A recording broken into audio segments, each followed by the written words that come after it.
مجھے لگتا ہے کہ ہمیں ہمارے بچے کو وہ سکل سیکھی. دیکھیں انفلیشن جس قدر بڑھ چکی ہے ہر چیز کے, اب بیسک سبزیوں اور پھلوں کے ریٹس جو ہیں وہ اتنے زیادہ ہیں جو کہ عام انسان کی ضرورت ہے, عام انسان کی باڈی کی. بڑی امپورٹنٹ سائڈ پہ چیز کو لے کے جا رہی ہیں, سکلز ہماری قوم کا سب سے بڑا مسئلہ یہی ہے کہ کوئی چیز. چلے ان سکلز پہ ہم بات کریں گے مزید, لیکن ایک چھوٹی سی بریک کے بعد آپ ہمارے ساتھ رہیے گا.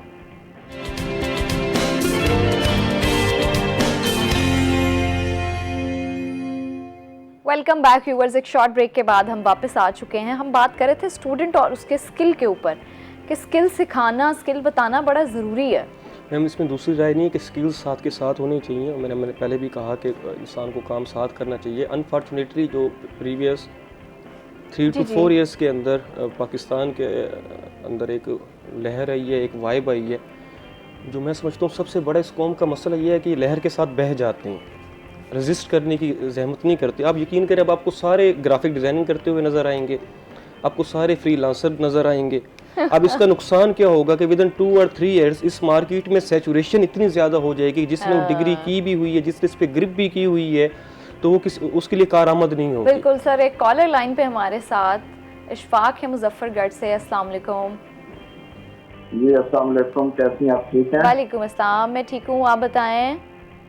جی ماشاءاللہ روہی بہت اچھے پروگرام پیش کرتے ہیں. بہت شکریہ. کیونکہ ہر شعبے سے آپ تعلق رکھنے والے لوگوں کو بلاتے ہیں اور اس سے آگاہی بہت اچھی ہوتی ہے. بہت شکریہ. تو جی تو اب تو ایک وقت یہ تھا کہ یہ جو سرکاری اسکول اور پرائیویٹ اسکول میں ایک تفریق رکھی گئی ہے, یہاں پر بچے احساس کمپنی کا شکار ہو رہے ہیں. بالکل. دیکھتے ان کی یونیفارم کو, ان کے آنے جانے کو. تو میں گورنمنٹ سے یہ درخواست کروں گا آپ کے چینل کے وسیلے سے کہ کم از کم ان کا معیار اچھا رکھا جائے سرکاری اسکولوں کا, تاکہ غربا کے بچے بھی وہ تعلیمی معیار حاصل کر سکے جو پرائیویٹ اسکول کے بچے کرتے ہیں. ورنہ ٹیلنٹ کی تو ہمارے ملک میں کسی قسم کی کمی نہیں ہے. بہت ٹیلنٹڈ بچے, بہت ذہین بچے میں نے دیکھا اسکولوں میں جاتے ہوئے. جب وہ دیکھتے ہیں کہ ان کی یونیفارم پرانی ہے, پھٹی ہوئی ہے, گورنمنٹ کو چاہیے ان کی اچھی یونیفارم ان کو مہیا کرے, پک اینڈ ڈراپ کا سسٹم رکھے. بجٹ میں سب کچھ ہے, لیکن یہ غریب بچوں کے ساتھ خدارہ ایسی ناانصافی نہ کی جائے. تو میں یہ کہوں گا آپ کے چینل کے وسیلے سے, آپ کا چینل بہت اچھے پروگرام پیش کرتا ہے. لوگوں کے مسائل گورنمنٹ تک, عوام کے مسائل حکومت تک پہنچانے میں آپ کا نمایاں کردار ہے. تو میں یہ کہوں گا آپ سے کہ آپ خدا اس بارے میں اعلیٰ حکام تک یہ بات پہنچائیے کہ ان بچوں کا پک اینڈ ڈراپ نہیں ہونا چاہیے, یونیفارم ان کو فری ملنی چاہیے. بکس تو ملتی ہیں چلے, پر ان کا معیار اسکول کا اچھا ہونا چاہیے تاکہ یہ بچے بھی کل کو قوم اور ملک کی خدمت کر سکیں. ٹھیک ہے جی, بہت شکریہ, بہت شکریہ آپ کی کال کا. اچھا بات میں دم تو ہے.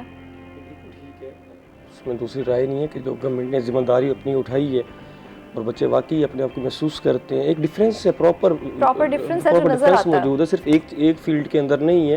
ان کے وے آف ٹاکنگ میں ڈفرینس ہے, ان کے پہناوے میں آپ کو ڈفرینس نظر آئے گا, ان کی گرومنگ میں آپ کو ڈفرینس نظر آئے گا. بالکل ایسا ہی ہے. ایسا نہیں ہے کہ ٹیچرز پڑھانے والے ڈفرینٹ ہیں, جس طرح کے انوائرمنٹ ایکچولی پرووائڈ کیا جاتا ہے بچہ اسی کو کیا کرتا ہے, اڈاپٹ کر لیتا ہے. ایسا ہی ہے.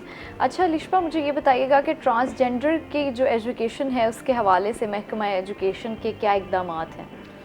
جی ہم تینوں ایجوکیشن بات کر رہے ہیں تو بچوں کی تعلیم کے ساتھ ساتھ پاکستان کے ہر فرد کا حق ہے تعلیم. بالکل. تعلیم ملنی چاہیے اور تعلیم حاصل کرنا ضروری بھی ہے. آپ کو شعور آتا ہے. اگر آپ کو یہ آپ کا مائنڈ سیٹ نہیں ہے کہ آپ کو آگے روزگار کمانا ہے, اگر آپ کو اپنا بزنس بھی سنبھالنا ہے, یا کہتے ہیں نا وہ پڑھی لکھی مائیں جو ہوتی ہیں وہی معاشرہ بناتی ہیں, تو آپ کی جو تعلیم ہے خاص طور پہ لڑکیوں کی تعلیم کی بات کر لیں ہم, ضروری ہے. اسی طرح ٹرانسجینڈر کی تعلیم بھی ضروری ہے. تو ملتان سے ہی ایک اسکول سٹارٹ ہوا تھا ٹرانسجینڈر کا.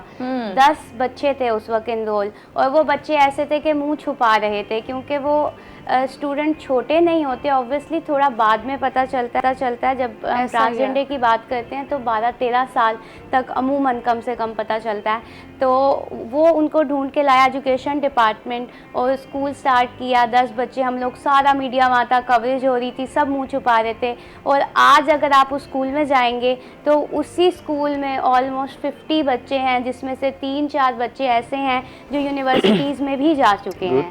تو یہ بہت ایک اچھی بات ہے. اور ٹرانسجینڈر کے لیے گورنمنٹ نے بے شک بچوں کے لیے پک اینڈ ڈراپ نہ پرووائڈ کی, اور ٹرانسجینڈر اسکول میں پک اینڈ ڈراپ بھی پرووائڈ کی جاتی ہے, اور ان کے اسکلس پہ بھی کام ہو رہا ہے. ابھی بھی کچھ لوگ ایسے ہیں جو ٹرانسجینڈر کو پڑھائی کی طرف نہیں لاتے, تو ہم اپنے ملتان کی ہی شعور کی کمی ہے نا. ہاں, ملتان کی ہی اگر ہم ایک ٹرانسجینڈر کی مثال لیں تو وہ پی ایچ ڈی کر رہی ہیں اور ایجوکیشن ڈپارٹمنٹ کے ساتھ منسلک ہیں, اور ادھر ٹیچر بھی ہیں. تو آپ تعلیم کے ذریعے کیا کیا حاصل کر سکتے ہو. اچھا, میری ایک ٹرانسجینڈر سے ملاقات ہوئی, پولیس ڈپارٹمنٹ میں تھی وہ. جی. تو بڑا زبردست ایک وہ لگا ان سے مل کے بھی, اور وہ جو فیلنگ تھی, I was feeling very proud کہ یہ لوگ کس طرح آگے بڑھ رہے ہیں. اور اچھا, اوور آل دا ورلڈ بہت بڑھ چکے ہیں آگے, دنیا بہت بڑھ چکی ہے انٹرنیشنل سٹینڈرڈز کی اگر ہم بات کرتے ہیں, تو ٹرانسجینڈر کمیونٹی آپ دیکھیں وہ کہاں سے کہاں گرو کر کے جا چکی ہے. جی بالکل. اور میں اب یہ بات میں سوچتی ہوں, اگر آپ باہر کے ممالک میں دیکھیں وہ نارمل بچوں کے ساتھ ہی وہ تعلیم حاصل کر رہے ہیں. ہمارے معاشرے میں ابھی بھی یہ ضرورت ہے مائنڈ سیٹ کرنے کی, اپنے بچوں کا بھی. یہ بچوں کا بھی مائنڈ سیٹ کرنا ہے کہ جن میں بنایا ہی کیوں. جی, اسکول اس لیے بنایا کہ ابھی ایک ہمارا پاکستان میں یہ سب سے پہلا جب اسکول بنا تو اس پہ بھی بہت باتیں ہو رہی تھی کہ چلے گا یا نہیں چلے گا. یہ ایک بہت بڑا مداخلات تھے وزیر تعلیم, یہ تب کی بات ہے, ایک ایکسپیریمنٹ بھی تھا. اور یہ اب دیکھیں ماشاءاللہ سے گورنمنٹ اس کو کیسے لے کے چل رہی ہے کہ 50-60 بچے اس کلاس میں ہونا, یہ بہت ہی ایک بڑی اچیومنٹ ہے کہ ادھر. اور ان کے کورس جو ہیں ڈفرینٹ بنائے گئے, کیونکہ اگر کوئی 14-15 سال کا ہے تو اس کے ایسے کورس ڈیزائن کیے گئے ہیں کہ وہ 2 سال میں پرائمری سیکشن پوری کرے, 2 سال میں ہائی سیکشن پورا کرے. ان کے کورس الگ ہیں, ان کی پڑھائی الگ ہے, کیونکہ ان کی عمر کے حساب سے ان کے ٹیچرز الگ ہیں, ان کی ٹریننگز الگ ہیں. بہت اچھی بات ہے کہ اگر کورسز الگ سے ڈیزائن کیے گئے ہیں ان کے لیے. اچھا, ان کے لیے ان کے اکارڈنگ چیزیں اور فیسلٹیز انہیں پرووائڈ کی ہیں. یہ گورنمنٹ کی جانب سے بڑا اچھا انیشیٹو ہے, اور میں سمجھتی ہوں کہ ہمارے جنوبی پنجاب میں خاص طور پہ ایسے لوگوں کو آگے آنا چاہیے. جب آپ اپنے ارد گرد میں بھی دیکھیں کہ اگر ٹرانسجینڈرز ہیں تو آپ پلیز انہیں گائیڈ کریں. یہ ہمارا as a human, as a society ہمارا یہ فرض بنتا ہے کہ اگر ہمارے آس پاس ایسے لوگ ہیں تو ہم ان تک یہ انفارمیشن پہنچائیں, ہم ان تک یہ چیز پہنچائیں کہ نہیں گورنمنٹ ہماری یہ چیز کر رہی ہے, اور آپ انہیں سمجھائیں کہ تعلیم حاصل کرنا ہر انسان کا بنیادی حق بھی ہے اور ضروری بھی ہے. آپ آج تعلیم حاصل کریں گے تو کل کو آپ کے لیے بہت ساری آسانیاں ہو جائیں گی. تعلیم کے اکارڈنگ سر ہم نے بڑی باتیں کی ہیں, اور آئی ہوپ لوگوں تک ہم وہ انفارمیشن, وہ میسج جو ہم پہنچانا چاہتے تھے وہ پہنچا چکے ہوں. Thank you very much Shahbaz صاحب, آپ تشریف لائے اور آپ نے بڑے اہم موضوع پر ہم سے گفتگو بھی کی. تھینک یو سو مچ الشبہ, آپ کی ہیلتھ کنڈیشنز کچھ ٹھیک نہیں تھی لیکن پھر بھی آپ تشریف لائیں اور آپ نے ہمارے ساتھ بھرپور جو ہے وہ پارٹیسپیٹ بھی کیا اور انجوائے بھی کیا. Thank you very much for joining us. Break پہ جائیں گے ہم, بریک کے بعد واپس ہوں گے نئے مہمانوں کے ساتھ. آپ ہمارے ساتھ رہیے گا.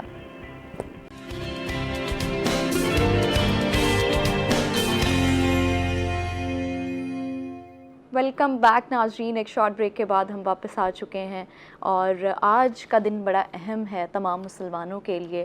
آج چہلم امام حسین علیہ السلام لوگ جو ہیں منا رہے ہیں, اور آج کے دن جو مہمان ہمارے ساتھ موجود ہیں وہ ہمیں بتائیں گے کہ آج کے دن کا مقصد کیا ہے, آج کے دن کا ہدف کیا ہے, آج کے دن میں کیا کیا کیا جاتا ہے, اور امام حسین علیہ السلام کی زندگی کے بارے میں آج ہم بہت کچھ جانیں گے.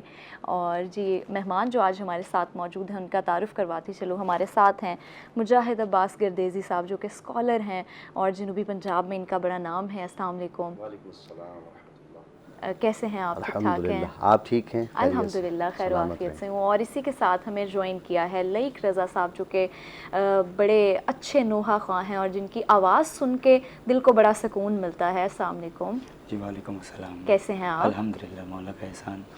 آج ہم آپ کی آواز بھی سنیں گے, اور یقیناً آج کے دن میں اگر ہم آپ کو سن لیں گے تو ہمارا ایک تو دن بھی بڑا اچھا گزرے گا, اور جو دل کو سکون ملتا ہے جو آپ سناتے ہیں, جو آپ ذکر سناتے ہیں, وہ بڑا اہمیت کے قابل ہے. آپ کی محبت ہے کہ آپ نے اس قابل سمجھا ہے, اور یہ اللہ کی عطا ہے کہ انہوں نے اپنے ذکر کے لیے اور اپنے حبیب کی آل کے ذکر کے لیے چنا ہے.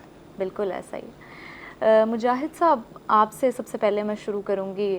ہم چونکہ آج چہلم کے بارے میں ذکر کرنے والے ہیں تو مجھے اس کا بیک گراؤنڈ آپ بتائیے تاکہ ہم ذکر کر سکیں ان چیزوں کا. تو سب سے پہلے مجھے امام حسین علیہ السلام کی زندگی کے بارے میں کچھ اہم تاریخی واقعات بتائیے. بسم اللہ الرحمن الرحیم. سید الشہداء نواسہ رسول حضرت امام حسین علیہ السلام کی ہستی اتنی برگزیدہ، برجستہ، صاحب فضیلت، صاحب منزلت، صاحب مقام ہے کہ کوئی بھی مسلمان جو کلمہ گو ہو، نبی کریم صلی اللہ علیہ وآلہ وسلم کی رسالت پر ایمان و یقین رکھتا ہو، یقیناً وہ نواسہ رسول کی عظمت کے حوالے سے بالکل شناسا ہوگا، آگاہ ہوگا. آپ کی اگر شخصیت کی بات کی جائے تو سید الشہداء سے امام حسین علیہ السلام سے اللہ کے رسول کو اس قدر انس تھا، پیار تھا، محبت تھی کہ جب بھی حسین کو دیکھتے فرماتے حسین منی وانا من حسین، کہ حسین مجھ سے ہے اور میں حسین سے ہوں. اور ایک اور حدیث آپ نے ارشاد فرمائی جو میں سمجھتا ہوں کہ سید الشہداء کے مقام، منزلت، فضیلت کے لیے ایک خاص باب اور خاص پہلو رکھتی ہے کہ اللہ کے رسول صلی اللہ علیہ وآلہ وسلم نے ارشاد فرمایا احب اللہ من احب حسینہ، اللہ اس سے محبت رکھتا ہے جو میرے حسین سے محبت رکھے. یعنی حسین مولا کی محبت صرف رسول صلی اللہ علیہ وآلہ وسلم نے نہیں رکھی بلکہ اپنے کلمہ گویوں کو بھی یہ حکم دیا، ارشاد فرمایا، خواہش کا اظہار کیا کہ صرف میں محبت نہ رکھوں گا بلکہ ہر وہ شخص محبت رکھے گا جو اللہ کا محبوب بننا چاہتا ہے. اور جہاں تک واقعات کا آپ نے سوال کیا کہ آپ کی زندگی کے اہم واقعات، آپ کی زندگی کے اتنے واقعات ہیں کہ ہم ایک شو کیا 10 شو کیا اگر 100 شو بھی کریں تو شاید ایک آدھے پہلو پر گفتگو مکمل ہو پائے. لیکن میں ایک دو واقعات اختصار کے ساتھ عرض کرتا ہوں. عید کا دن تھا اور حسنین کریمین یعنی امام حسن مجتبیٰ علیہ السلام اور امام حسین علیہ السلام دونوں شہزادے اللہ کے رسول کی خدمت میں حاضر ہوئے اور بڑے پیار سے، انس و محبت سے نانا کی خدمت میں خواہش کا اظہار کیا. نانا جان، عید کا دن ہے اور پرانے وقتوں میں جب عید آتی تھی، آج بھی جو بچے ہوتے ہیں وہ مختلف گاڑیوں پہ سفر کرتے ہیں، نئے لباس پہنتے ہیں. اس وقت بھی جب عید کا تہوار آتا تھا تو بچے جو ہے وہ اپنی سواریوں پر یعنی گھوڑوں پہ، اونٹوں پہ، جو بھی سواریاں اس وقت میں موجود ہوتی تھی اس پہ سفر کرتے تھے اور خوشی کا اظہار ہوتا تھا. تو دونوں شہزادے آئے اور آ کے عرض کرنے لگے نانا جان، مدینے کے تمام اصحاب کے جو بچے ہیں وہ انواع و اقسام کی سواریوں کو سجائے ہوئے ہیں، ان پہ سفر کر رہے ہیں، کیا آپ کے نواسوں کے لیے کوئی سواری نہیں؟ میں یہاں پہ ایک جملہ کہا کرتا ہوں جو عام طور پہ خطابت کا جملہ ہے، وہ یہ ہے کہ اگر اللہ کے رسول چاہتے تو کسی بھی اپنے صحابی سے کہتے کہ اپنی سواری لاؤ اور وہ بڑی خوشی سے لے کے آتے کہ رسول اللہ کے نواسوں کے لیے سواری بنے گی، ان کے لیے اعزاز ہوتا. یا کسی بھی اپنے صحابی سے کہتے کہ آپ آ جائیں، لیکن نہیں، آپ نے نہ کسی صحابی کی سواری کو منگوایا، نہ کسی صحابی کو بلایا، بلکہ خود بنفس نفیس بذات ہی فی نفس ہی وہاں کھڑے ہو گئے. دائیں ہاتھ سے اپنے بڑے نواسے امام حسن مجتبیٰ علیہ السلام کو اٹھایا اور اپنے دائیں شانے پہ سوار کرایا، اور بائیں ہاتھ سے اپنے چھوٹے نواسے سید الشہداء امام حسین علیہ السلام کو اٹھایا اور اپنے بائیں شانے پہ سوار کرایا. ایک اور عجب لاڈ ہے، محبت ہے دونوں نواسوں کی اپنے نانے کے ساتھ. مناقب آل محمد میں لکھا ہے کہ نواسے کہنے لگے یا رسول اللہ، سواری کی تو باغیں بھی ہوتی ہیں، آپ نے ہمیں اپنا سوار بنا لیا، ہماری سواری بن گئے، تو ہماری باغیں کہاں ہیں؟ تو رسول اللہ صلی اللہ علیہ وآلہ وسلم کی ان زلفوں پہ ہم قربان جائیں کہ جن کے بارے میں قرآن واللیل کہہ کر قسمیں کھاتا ہے. آپ نے اپنے امامہ مبارک کو اتارا، اور میں نے یہ حدیث کی لفظیں، روایت کی لفظیں پڑھی ہیں اور پڑھ کے عرض کر رہا ہوں. رسول اللہ صلی اللہ علیہ وآلہ وسلم نے اپنے امامہ شریف کو اتارا، رکھ دیا اور اپنی زلفوں کو 2 حصوں میں تقسیم کیا. ایک حصہ بڑے نواسے کی ہاتھ میں دیا اور دوسرا حصہ چھوٹے نواسے کے ہاتھ میں دیا، اور یہ فرمایا اے شہزادو، یہ زلفیں جن کی قسمیں قرآن نے واللیل کے ذریعے سے کھائی ہیں، یہ تمہاری باغیں ہیں، جہاں چاہو مجھے موڑتے چلے جاؤ، میں تمہاری سواری بن کے چلتا رہوں گا۔ محبت کا یہ عالم تھا۔ محبت کا یہ عالم ہے۔ اور میں کہتا ہوں کہ اصحاب پیمبر بھی قربان جا رہے تھے، دیکھ رہے تھے، اور میں یہ پڑھ کے عرض کر رہا ہوں کہ حضرت ابو بکر رضی اللہ تعالیٰ عنہ اور حضرت عمر رضی اللہ تعالیٰ عنہ سامنے سے آ رہے تھے، جب دیکھا کہ رسول اللہ سواری ہیں تو دیکھ کے بڑے خوش ہوئے اور کہنے لگے کہ نعم المرکب یا حسنین کریمین، کتنی خوبصورت سواری ہے آپ کی یہ حسنین کریمین۔ تو اللہ کے رسول صلی اللہ علیہ وآلہ وسلم نے فرمایا کہ اے دونوں میرے صحابیوں، یہ کیوں نہیں کہتے نعم الراکبان، یہ سوار کتنے بلند ہیں، کتنے عظیم ہیں کہ جن کی سواری خود رسول بننے کے لیے تیار ہو گئے ہیں۔ تو یہ تو ایک پہلو ہے کہ عید کا موقع ہے اور آپ کی سواری کا بندوبست ہے۔ آپ جب بھی عید آتی ہے، چاہے وہ عید قربان ہو یا عید الفطر ہو، ہر شخص نیا لباس سلواتا ہے۔ تو یہ شہزادے بھی لباس پہنتے تھے، اور روایات میں ملتا ہے کہ امام حسن مجتبیٰ علیہ السلام کو ایسے مواقع پر، ہر وقت نہیں، ایسے مواقع پر یعنی خوشی اور مسرت کے مواقع پر سبز رنگ کا لباس پسند تھا، اور سید الشہداء امام حسین علیہ السلام کو سرخ رنگ کا لباس ایسے مواقع پر پسند تھا۔ اسی لیے قرآن مجید کے سورہ مبارک رحمان کے اندر جب سورہ رحمان نازل ہوئی تو لؤلؤ والمرجان کا ذکر ہے، اور یعنی سرخ اور سبز۔ یہ شہزادے سیدہ بی بی فاطمہ الزہرا سلام اللہ علیہا کی خدمت میں حاضر ہوئے، اور حاضر ہو کر پوچھنے لگے کہ اماں جان، ہر بچہ عید کے دن نیا لباس پہنے گا، کیا ہمارے لیے بھی کوئی لباس ہے جو سلا ہوا ہو، نیا ہو؟ تو آپ نے تو ظاہراً کوئی لباس جو ہے وہ نہ سلوایا تھا، نہ سلنے کے لیے دیا تھا، لیکن یہ وہ ہستیاں ہیں جو اللہ کے اتنے قریب ہیں کہ یہ جو کہہ دیتے ہیں اللہ کر دیتا ہے۔ یعنی اگر کن فیکون کا مصداق یا کن فیکون کا مظہر کسی ہستی کو کہا جا سکتا ہے تو یہی پنجتن پاک ہیں، چہاردہ معصومین ہیں، 12 ائمہ ہیں کہ جن کا کہا اللہ نہیں ٹالتا، اور جن کی خواہش مشیت الہی اور مشیت خداوند کے ارادے کے تحت ہوتی ہے۔ بے شک ایسا سیدہ بی بی پاک طاہرہ سلام اللہ علیہا نے فرما دیا کہ آپ کا جو لباس ہے وہ درزی کے پاس ہے۔ تو تاریخ یہ بتاتی ہے کہ ظاہراً تو درزی کے پاس نہیں تھا۔ جیسے ہی آپ نے فرمایا، تھوڑی ہی دیر کے بعد دق الباب ہوا، یعنی دروازہ کھٹکھٹایا۔ دروازے پر جب دستک ہوئی تو سیدہ نے پوچھا من علی الباب، آنے والا دروازے پہ کون ہے؟ تو اس آنے والے نے یہ کہا انا خیاط الحسنین، میں وہ ہوں کہ جو حسنین کا درزی ہوں۔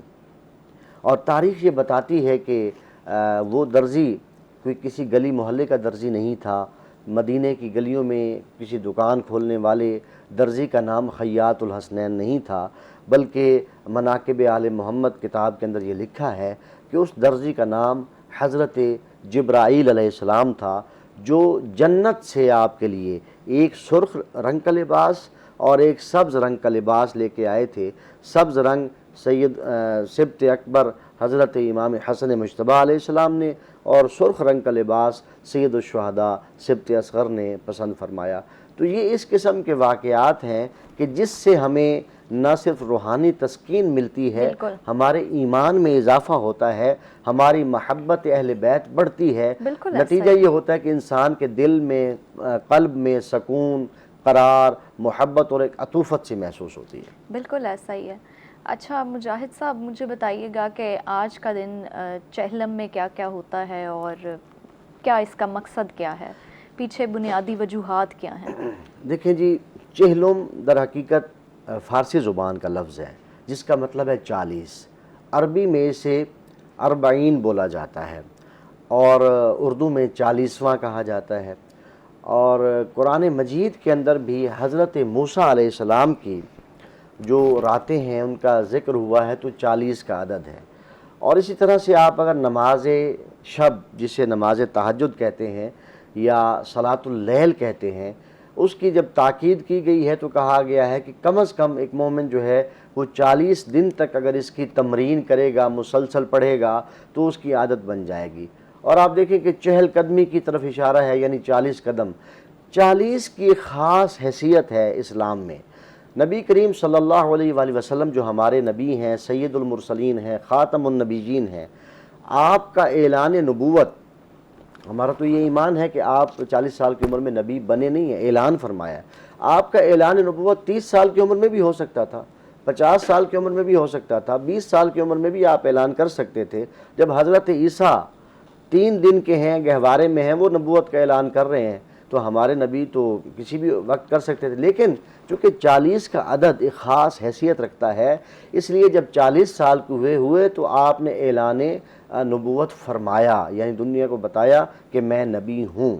لیکن آپ تو اس وقت بھی نبی تھے، کنت نبیا وآدم بین الماء والطین، یعنی اللہ کے نبی اس وقت بھی نبی تھے جب حضرت آدم علیہ السلام کا پتلا بنایا جا رہا تھا۔ تو 40 کا ایک خاص عدد ہے جو اسلام میں ایک خاص اہمیت رکھتا ہے۔ اب رہا آپ کا سوال کہ چہلم کیا ہے اور یہ کیوں منایا جاتا ہے، بالخصوص چہلم امام حسین علیہ السلام۔ اور کسی ہستی کا اس انداز میں چہلم نہیں منایا جاتا۔ آپ تاریخ کا مشاہدہ کر لیجئے، کسی بھی بزرگوار ہستی کا اس انداز میں چہلم نہیں منایا جاتا جیسا کہ سید الشہداء امام حسین علیہ السلام۔ اس کے پیچھے راز کیا ہے، وجہ کیا ہے؟ وجہ وہی ہے جو اللہ کے رسول نے فرما دیا تھا کہ حسین منی وانا من حسین، حسین مجھ سے ہے یعنی میرا نواسا ہے، وانا من حسین، کربلا کے بعد جو کچھ ہے اسلام کے پاس یا اسلام کے پلے وہ سید الشہداء کی عظیم الشان قربانی کا عوض ہے۔ یقیناً اگر آپ کی وہ قربانی نہ ہوتی تو ہو سکتا ہے کہ نماز جس حالت میں ہم پڑھتے ہیں اس انداز میں نہ پڑھ رہے ہوتے۔ آج اگر ماں، بہن، بیٹی اور بیوی کے اندر کوئی فرق محسوس کرتے ہیں تو یہ سید الشہداء کی عظیم قربانی کا ثمر ہے۔ میں جو آخری جملہ کہنا چاہوں گا کہ چہلم کیا ہے، کیوں ہے، یہ در حقیقت وہ تاریخ ہے کہ بی بی زینب سلام اللہ علیہا اور تمام اسیران کربلا، بالخصوص امام زین العابدین علیہ السلام، یہ سارا قافلہ جب کربلا سے قیدی بنا کے کوفہ اور پھر شام لے جایا گیا یزید کے دربار میں، اور وہاں ایک عرصے تک انہیں قید رکھا گیا۔ وہاں سے جب انہیں آزادی ملی تو چہلم کے دن قریب تھے۔ امام زین العابدین چونکہ امام تھے، انہوں نے پوچھا ہے پھوپھی اماں آپ ہماری بزرگوار ہیں، عقیل ہاشم ہیں، عالم غیر معلمہ ہیں، اب 2 راستے ہیں، ایک راستہ ہے مدینے کا، ہم اپنے نانا کے شہر مدینہ جائیں یا کربلا جائیں۔ تو بی بی زینب سلام اللہ علیہا نے خواہش کا اظہار کیا کہ اے میرے بھتیجے، آپ میرے امام ہیں، ہمیں کربلا لے جائیے۔ ہمیں اس لشکر یزید نے اپنے بھائی کا عزا نہیں منانے دی گئی، تو بی بی زینب جو ہے اس قافلے لے کے کربلا پہنچی، چہلم منایا۔ مجاہد صاحب یہیں سے ہم کنٹینیو کریں گے، لیکن ایک شارٹ بریک کا وقت ہوا جا رہا ہے، ہم بریک کے بعد واپس آئیں گے، آپ ہمارے ساتھ رہیے گا۔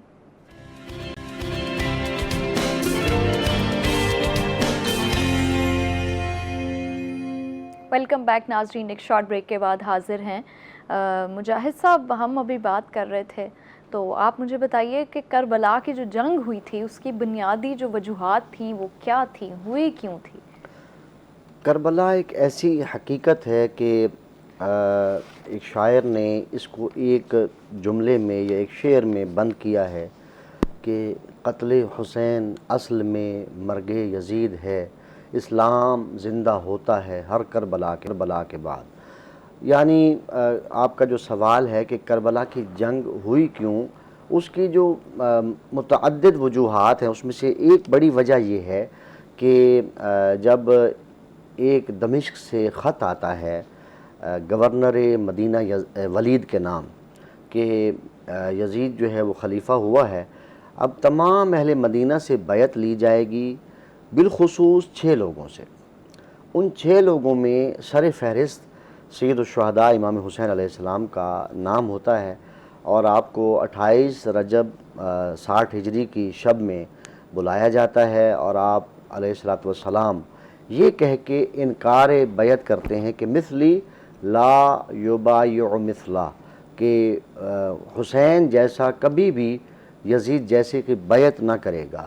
اور کیونکہ آپ یہ کہہ سکتے کہ میں حسین یزید کی بیعت نہیں کرتا، لیکن آپ چونکہ شخص نہیں تھے، شخصیت تھے، آپ صرف ایک سوچ نہیں تھے بلکہ نظریہ تھے، تو آپ نے اس لیے فرمایا کہ مجھ جیسا کبھی بھی یزید جیسے کی بیعت نہیں کرے گا. انکار بیعت یزید بنیادی وجہ ہے کربلا کی. اور اس کے علاوہ جو اور وجوہات ہیں اس میں سے ایک وجہ یہ ہے کہ اسلام کا جو حلیہ بگاڑا جا رہا تھا، یعنی ماں، بہن، بیٹی اور بیوی میں جو فرق ہے، ان رشتوں کا جو ایک تقدس ہے یا احترام ہے یا ان کی جو ایک خاص حیثیت ہے، اس کو مٹایا جا رہا تھا.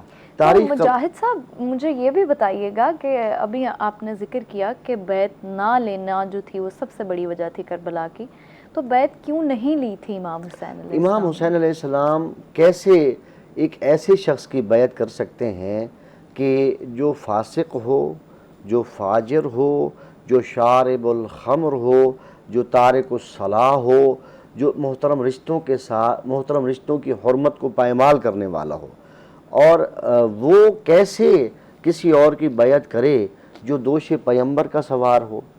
وہ کیسے کسی اور کی بیعت کرے جو حالت سجدہ میں رسول اللہ صلی اللہ علیہ وآلہ وسلم کی نماز میں سوار ہو جائے؟ تو اللہ کے رسول، اگر ہم نماز پڑھ رہے ہیں، ہماری نماز میں ہمارا کوئی نواسا، کوئی بیٹا، بھتیجا چڑھ جائے ہمارے اوپر، تو کیا ہم نماز لمبی کر سکتے ہیں؟ نہیں کر سکتے. اسے اتار دیں گے، اپنی نماز جاری رکھیں گے. لیکن یہ عظمت سید الشہداء ہے کہ نماز پڑھنے والا کوئی عام نمازی نہیں، سید المرسلین، خاتم النبیین، اور افضل ترین عبادت نماز ہے. اور نماز میں بھی افضل ترین جو رکن ہے وہ سجدہ ہے. یعنی آپ اہمیت کا تو اندازہ لگائیں کہ کون پڑھ رہا ہے اور کیا پڑھ رہا ہے. حالت سجدہ میں جیسے گئے تو سید الشہداء جب سوار ہوئے تو حضرت جبرائیل علیہ السلام نازل ہوئے، فرمایا اے رسول، جب تک حسین بیٹھا رہے اپنے سجدے کو طویل کیے جاؤ. اگر بالفرض سید الشہداء سارا دن نہ اترتے تو رسول اللہ کی نماز سارا دن جاری رہتی. تاریخ طبری میں لکھا ہے کہ 70 مرتبہ نبی کریم صلی اللہ علیہ وآلہ وسلم کی زبان وحی ترجمان سے سبحان ربی الاعلی و بحمدہ، سبحان ربی الاعلی و بحمدہ 70 مرتبہ آپ نے ارشاد فرمایا. وہ ذکر و تحلیل کیا تو سید الشہداء اترے، اپنے سر کو اٹھایا. یعنی وہ حسین کہ جو اگر رسول کی نماز کے سجدے میں بیٹھ جائے تو اللہ حکم دیتا ہے رسول حسین کا دل نہیں دکھانا. تو کیسے وہ حسین یزید کی بیعت کر سکتے ہیں؟ ناممکن ہے. افضل کبھی بھی مفضول کی بیعت نہیں کر سکتا. مفضول افضل کی بیعت کرے گا، افضل کبھی بھی مفضول کی بیعت بالکل ایسا ہی ہے. ایک شارٹ بریک پر جائیں گے، بریک کے بعد واپس آئیں گے، آپ ہمارے ساتھ رہیے گا.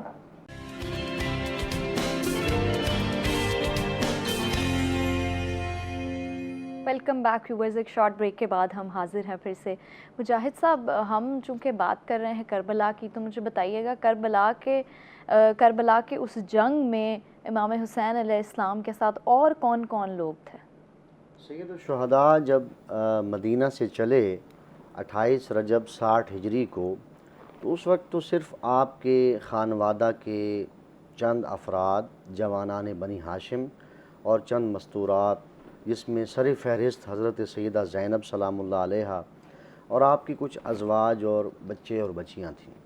لیکن آپ نے جب تقریباً کوئی 5 مہینے قیام فرمایا مکۃ المکرمہ میں، عام طور پہ ایک شبہ ہے کہ لوگ یہ سمجھتے ہیں کہ کوفہ والوں نے خط لکھا اور امام حسین علیہ السلام جو ہے وہ کربلا پہنچ گئے. ایسا نہیں ہے.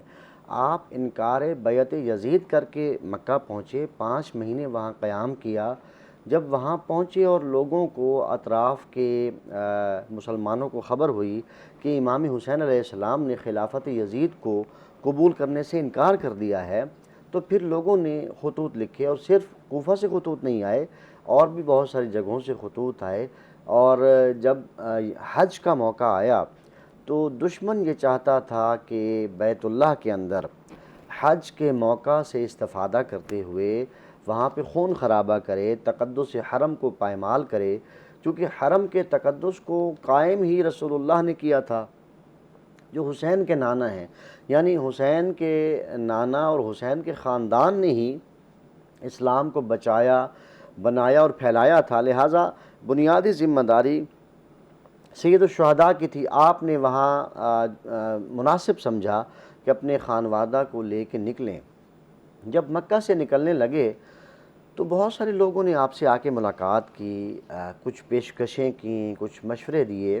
اس میں مشورہ دینے والوں میں حضرت محمد حنفیہ بھی تھے اور حضرت عمر کے بیٹے عبداللہ بھی تھے، جنہیں عبداللہ بن عمر کہا جاتا ہے۔ انہوں نے بھی اس وقت تک بیعت یزید نہ کی تھی، انہوں نے بھی مشورے دیے کہ آپ کسی اور جگہ چلے جائیے لیکن آپ عراق کا راستہ اختیار نہ کریں۔ اس کی بھی ایک لمبی داستان ہے، دامن وقت میں گنجائش نہیں ہے۔ آپ کا سوال ہے کہ کون کون لوگ تھے؟ شروع میں تو صرف جوانان بنی ہاشم تھے، لیکن بعد میں آپ کے جان نثار، آپ کے ساتھی، آپ کے وہ تربیت یافتہ دوست کہ جو پہلے سے ہی اہل بیت کے چاہنے والے تھے، جس میں سر فہرست حضرت حبیب ابن مظاہر ہیں، اور دوسرے مسالک کے لوگ جیسے کہ عثمانی العقیدہ حضرت زہیر ابن قین، وہ اتنا جری بہادر شخصیت تھے کہ امام حسین علیہ السلام نے جب انہیں اپنے لشکر میں ملایا تو انہیں اپنے لشکر کے ایک حصے کا سردار بنا دیا، اور امام نے آخری وقت تک، روز عاشور تک اپنے دروازوں کو کھلا رکھا کہ رسول اللہ صلی اللہ علیہ وآلہ وسلم نے ارشاد فرمایا تھا نا کہ ان الحسین مصباح الہدا و سفینۃ النجاح، میرا بیٹا حسین چراغ ہدایت بھی ہے اور سفینہ نجات کی کشتی ہے۔ تو کشتی میں جو شخص سوار ہونا چاہے، کشتی تو انکار نہیں کرتی، اور چراغ یہ نہیں کہتا کہ تمہارا مسلک کیا ہے، تم غریب ہو یا امیر ہو، تم سنی ہو یا شیعہ ہو، تم مسلمان ہو یا کرسچن ہو۔ تو وہ چراغ ہدایت حسین روز عاشور بھی روشن تھا، جس نے حر کو راہ دکھائی، جو لشکر یزید کا کمانڈر تھا، اپنے بیٹے، اپنے غلام، اپنے بھائی کو لے کر۔ جاہد صاحب ایک کالر لائن پہ ہیں، ہم کال لے لیتے ہیں۔ السلام علیکم۔ جی السلام علیکم نبیزے۔ وعلیکم السلام۔ میری طرف سے آج ایک ایسا دن ہے امام حسین علیہ السلام کی شہادت بعد چہم کا، کہ جن کی تعلیمات پہ اگر ہم عمل کریں تو ہماری آخرت بھی اور ہماری یہ زندگی بھی سبق سکتی ہے۔ میں محترم علامہ مجاہد عباس گردیزی صاحب سے یہ سوال کروں گا کہ آپ جو بڑے خوبصورت واقعات بیان کر رہے ہیں، جس طرح آپ نے امام حسین علیہ السلام کے لباس کا ذکر کیا جو ہمارے نالج میں نہیں تھا، کہ جبریل امین تشریف لائے اور آپ نے وہ لباس آپ کو دیا کہ وہ زیب تن کرے۔ دوسرا ایک واقعہ جو حضرت حور علیہ السلام کا ہے کہ وہ نعرہ ہوتا تھا جو دیکھو تو نکلتے ہیں جہنم سے خدا والے، اس کی تھوڑی سی اگر آپ تشریح اور اس واقعہ کے بیک گراؤنڈ میں فرما دیں تو آپ کی مہربانی ہوگی۔ ٹھیک ہے جی، بہت شکریہ آپ کی کال کا۔ اتفاق سے ہم حضرت حور علیہ السلام کا ہی ذکر کر رہے تھے تو محترم نے یہ اکثر جب میں ہوتا ہوں شو میں تو ان کی کال آتی ہے، بڑی نالج ایبل شخصیت ہیں اور صاحب فہم ہیں۔ تو حضرت حر جو تھے بیسیکلی وہ کوفہ کے ایک سردار تھے، کوفہ کے ایک لشکر کے سردار تھے۔ انہیں بنیادی طور پر امام حسین علیہ السلام سے جنگ کرنے کے لیے روانہ نہیں کیا گیا تھا۔ 1000 کا لشکر عبید اللہ ابن زیاد جو پہلے بصرہ کا گورنر تھا، لوگ کہتے ہیں کہ یزید کا سید الشہداء امام حسین علیہ السلام کی شہادت میں کوئی کردار نہیں ہے۔ میں ایک بنیادی سوال کرتا ہوں، جو کوفہ کا گورنر تھا وہ تو کوئی اور تھا، عبید اللہ ابن زیاد جو ظالم، جابر اور ڈکٹیٹر شخصیت تھا وہ تو بصرہ کا گورنر تھا، اس کو کوفہ کا گورنر کس نے لگایا؟ وہ خود بخود لگ گیا یا اسے یزید کی طرف سے نامہ آیا؟ تو واضح ہے کہ جو گورنری تھی وہ دمشق کے فیصلے کے بغیر نہیں تبدیل ہوتی تھی، بصرہ سے کوفہ کا گورنر لگایا۔ اب جب عبید اللہ ابن زیاد نے بنیادی طور پر اسے اطلاع ملی کہ سید الشہداء کوفہ آنا چاہتے ہیں تو اس نے 1000 کا لشکر حضرت حر کو دیا۔ حر جو ایک سپہ سالار تھے، کمانڈر تھے، بہادر تھے، ان کا کام فقط یہ تھا کہ سید الشہداء کو جہاں ملاقات کریں وہی روک لیں۔ ان سے جنگ کرنا حر کا ہدف نہیں تھا، مقصد نہیں تھا۔ تو جیسا ان بھائی صاحب کا سوال تھا، تو یہ جب ملاقات ہوئی تو حر بنیادی طور پر نرم طبیعت کا انسان تھا، وہ دل کے اندر اہل بیت کی محبت رکھنے والا شخص تھا۔ اس کی مثال یہ ہے کہ تاریخ میں ملتا ہے کہ جب ظہر کا وقت آیا تو حر سے امام حسین علیہ السلام نے پوچھوایا کہ اے حر، آپ علیحدہ نماز پڑھیں گے یا ہمارے ساتھ پڑھیں گے؟ تو اس کا جواب آپ سنیں تو حیران ہوں گے کہ واقعاً پتہ چلتا ہے کہ یہ جانتا تھا کہ اہل بیت کون ہیں، آل محمد کون ہے۔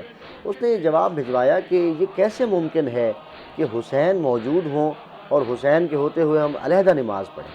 تو وہ 1000 کا لشکر نہ صرف حر بلکہ اس کے 1000 لشکر نے بھی امام حسین نے امامت فرمائی اور سب نے پیچھے نماز پڑھی۔ اب جو تاریخ کا ایک موڑ ہمیں حر کی زندگی کو بدلنے والا ملتا ہے وہ یہ ہے کہ اب نماز کے بعد امام حسین علیہ السلام نے حضرت عباس سے فرمایا تیاری کرو، ہم کوچ کریں گے۔ کوچ کی تیاری کی گئی، امام حسین علیہ السلام اپنے گھوڑے پہ سوار ہوئے، حر قریب آیا اور اس نے آ کے امام حسین علیہ السلام کے گھوڑے کے رہوار کی لگام کو تھاما۔ مقصد یہ تھا کہ وہ روکنا چاہتا تھا۔ تو امام حسین علیہ السلام نے حر کو دیکھ کے یہ فرمایا ثقلت کا امک یا حر، اے حر۔ یہ عربوں میں ایک رواج تھا، جب وہ کسی کو بد دعا دینا چاہتے تھے یا کسی کو تنبیہ کرنا چاہتے تھے اس انداز میں کہ وہ ذرا دہل کے رہ جائے تو وہ یہ کہا کرتے تھے۔ مولا حسین نے فرمایا ثقلت کا امک یا حر، اے حر، تیرے غم میں تیری ماں ماتم کرے یا روئے، یعنی مقصد تو مر جائے۔ تو حضرت حر نے جواباً یہ کہا کہ اگر آپ کی ماں حضرت سیدہ فاطمۃ الزہرا سلام اللہ علیہا نہ ہوتی تو ہو سکتا ہے میں بھی یہ جملہ کہتا، یعنی نہیں کہا، وہ جانتا تھا۔ تو حر کی زندگی جہاں تقریباً کوئی ان کی زندگی ملتی ہے 56 57 58 سال کی عمر ہے، یعنی امام حسین علیہ السلام ظاہری جو عمر مبارک ہے اس کے ہم سن ہی بنتا ہے۔ یہ 2 محرم سے لے کے 10 محرم تک کشمکش کا شکار رہا، چونکہ مذاکرات بھی ہو رہے تھے، اور جب 10 محرم کی شب آئی نا، جسے ہم شب عاشور کہتے ہیں، وہ رات تھی کہ جس نے حر کو بالکل بدل کے رکھ دیا۔ کربلا اسی واقعے کو ہم مزید کنٹینیو کریں گے اور یہیں سے کنٹینیو کریں گے، لیکن ایک چھوٹی سی بریک کے بعد آپ ہمارے ساتھ رہیے گا۔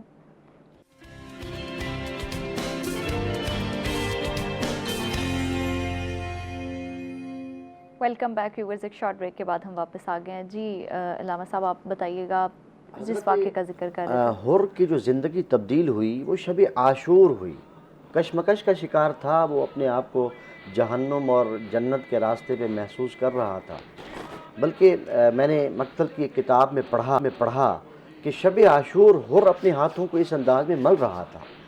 ایک سپاہی آتا ہے اور آگے کہتا ہے حر، میں نے تمہاری اتنی طویل جد و جہد اور بہادری دیکھی ہے، میں تو تصور نہیں کر سکتا تھا کہ تم سامنے 70-72 لوگ ہیں، ان کے سامنے اتنے پریشان ہو، ہاتھوں کو مل رہے ہو، تمہارے چہرے پہ پسینے کے آثار ہیں، تمہارا جسم کانپ رہا ہے، کیا ان کے خوف کی وجہ سے یا کوئی اور وجہ ہے؟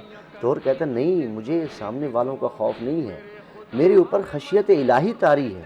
ایک طرف جنت ہے، جوانان جنت کا سردار ہے، اور دوسری طرف واضح طور پہ جہنم ہے۔ میں فیصلہ کر چکا ہوں، میں اب یہاں نہیں رہوں گا، میں جوانان جنت کے سردار کی جانب جاؤں گا۔ تو صبح عاشور حر اپنے بیٹے، اپنے بھائی اور اپنے غلام کے ساتھ لشکر سید الشہداء کے ساتھ آ ملا۔ گویا معلوم ہوا حسین کا لشکر، حسین کا سپاہی اگر آخری لمحے میں بھی توبہ کر لے تو اللہ اس کی توبہ قبول کر لیتا ہے۔ کل تک جس پر ہو سکتا ہے اگر وہ لشکر میں نہ آتا تو لعنت اللہ ہوتا، لیکن اب اس پر حر علیہ السلام کہا جاتا ہے، یعنی وہ سلام جو حضرت عباس پر بھیجا جاتا ہے وہی سلام حضرت حر پہ بھیجا جاتا ہے۔ یعنی چونکہ اس نے اپنے آپ کو پہچان لیا تھا کہ میری جو جگہ ہے وہ یزید کا لشکر نہیں ہے، میری نجات، میری جنت حسین سید الشہداء کے لشکر کے اندر ہے، اور وہیں جب آ کے ملحق ہوا تو آج تک اس پر بھی سلام بھیجا جاتا ہے۔ بالکل ایسا ہی ہے۔ اچھا مجھے یہ بھی بتائیے گا مجاہد صاحب کہ امام حسین علیہ السلام کی زندگی میں خواتین کا کیا کردار رہا ہے اور وہ کس طرح بیان کیا جاتا ہے؟ سید الشہداء کی زندگی اس قدر خوبصورت ہے کہ اس پر جتنی لب کشائی کی جائے عبادت ہے۔ آپ کی خواتین کے کردار کے حوالے سے دیکھا جائے تو 3 خواتین ایسی ہیں جن سے ہمیں رشتوں کا تعلق بھی پتہ چلتا ہے اور ان کے کردار کی عظمت بھی واضح ہوتی ہے۔ آپ کی والدہ بزرگوار وہ ہیں جنہیں خاتون جنت کہا جاتا ہے اور سیدات نساء العالمین کہا جاتا ہے، اور اللہ کے رسول صلی اللہ علیہ وآلہ وسلم نے تو ویسے حدیث میں ارشاد فرمایا کہ جو بیٹی ہے وہ رحمت ہے، اگر وہ خاتون جو ہے زوجہ بن جاتی ہے تو شوہر کے آدھے ایمان کی مالکہ ہے، اگر وہ ماں ہے تو اس کے قدموں میں بچوں کی جنت ہے۔ تو سید الشہداء کی اگر والدہ بزرگوار دیکھی جائیں تو وہ ہستی ہیں کہ جو خاتون جنت ہیں اور ان کے قدموں میں جوانان جنت کی جنت موجود ہے۔ اب میں بات کروں کہ خواتین کے کردار کے حوالے سے، تو آپ کی جو ہمشیرہ بزرگوار ہیں جنہیں حضرت زینب کبریٰ، عقیلہ بنی ہاشم یا جبل الصبر یا ام المصائب اور بھی بہت سارے القاب اور نام موجود ہیں، ہمارے ہاں اگر ہمارے سامنے ایک کوئی کسی جوان کی میت پڑی ہو تو ایک خاتون اس کے اوسان خطا ہو جائیں گے، وہ کچھ کرنے یا کچھ کہنے کے قابل نہیں رہیں گے۔ جس کے 9 بھائی شہید ہوں اور بچے شہید ہوں، بھتیجے شہید ہوں، اور پورا قبیلہ بنی ہاشم کے جدا شخصیات ہیں وہ شہید ہو چکی ہوں، آپ کے آوان و انصار شہید، لیکن اس بی بی کا صبر ضبط اس قدر زیادہ تھا، اسی وجہ سے آپ کو شریکت الحسین کہا جاتا ہے۔ بس میں ایک جملے میں آپ کی بیٹی کا ذکر بھی کرنا چاہوں گا۔ بالکل 4 سال کی بچی ہے سکینہ، لیکن اتنی تربیت یافتہ ہے حسین کی کہ آپ کا نام تو فاطمہ ہے، ہر بچی کا نام فاطمہ ہے حسین مولا کی، اور ہر بیٹے کا نام علی ہے۔ اس قدر تربیت یافتہ ہیں کہ کربلا سے کوفہ اور کوفہ سے شام اس بچی نے کسی سے کھانا نہیں مانگا، اگرچہ کہ شمر تماچے مارتا رہا، کانوں سے گوشوارے اتارے نہیں گئے بلکہ چھینے گئے، اور کس قدر جو مظالم مقتل کی کتابوں میں لکھے ہیں تو شاید ہم یہاں بیان بھی نہیں کر سکتے، لیکن یہ خانوادہ جہاں پہ صبر ناممکن تھا وہاں سر کو سجدے میں جھکا کے شکراً شکرا شکراً شکرا کہتا تھا۔ بہت شکریہ مجاہد صاحب، آپ نے ہمیں جوائن کیا اور ایسے تاریخی واقعات ہمیں بتائے جو کہ ہر مسلمان کے نالج میں ہونا بڑا ضروری ہے۔ بہت شکریہ لائک آپ کا، آپ نے ہمیں جوائن کیا اور اس آواز کے ساتھ وہ اذکار ہمیں سنائے جو سننا بڑا ضروری بھی تھا۔ بہت شکریہ، اور پروگرام کا وقت ختم ہوا جاتا ہے، ملاقات ہوگی آپ سے اگلے پروگرام میں، تب تک کے لیے اپنا بہت سارا خیال رکھیے گا، دعاؤں میں یاد رکھیے گا۔ اللہ حافظ۔